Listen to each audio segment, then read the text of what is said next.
Last week we discussed colors that might be missing from your closet. Today we'll discuss patterns, specifically this houndstooth pattern that is most likely missing from your rotation. So if you pay attention to any of the top designers in Europe, you've undoubtedly seen the houndstooth design, similar to this right here in a sport coat. You're probably not going to see a full suit in that unless you're extremely fashion forward, but this is a gorgeous design that I just made for a gentleman, and we've got it paired up with a camel colored quarter zip.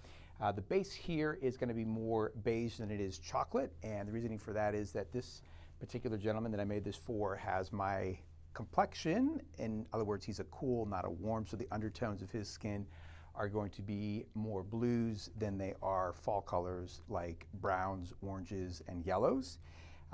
What to do, given that earth tones are all the rage right now in menswear, is to just think about what your color is, figure out if you're a cool or a warm, and then pick something that is in line with your skin tone. So this would be an example of a color that would look terrible on me, since I've got more blues underneath my skin tone than I do earth tones, but this is a color that would look great on somebody like Prince Harry, right? Because he's a quintessential warm, where he's got lots of those autumn colors in the undertones of his skin. So this is an example of a houndstooth. This also would be an example of a houndstooth that probably all the guys that I work with could rock. It's a blue-gray base, again with the earth tone as the accent.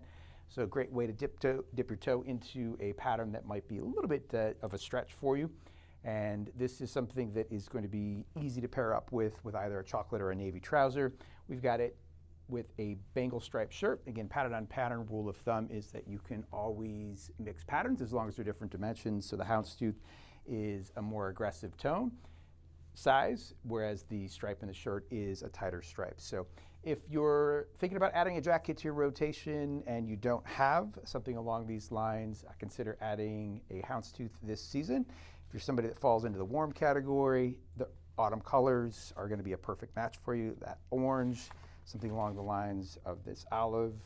If you're somebody that's more like me and have a cool, you want to stay with the lighter earth tones, so the creams, the grays, and more of the mocha as opposed to a true chocolate brown. Happy dressing, my friends.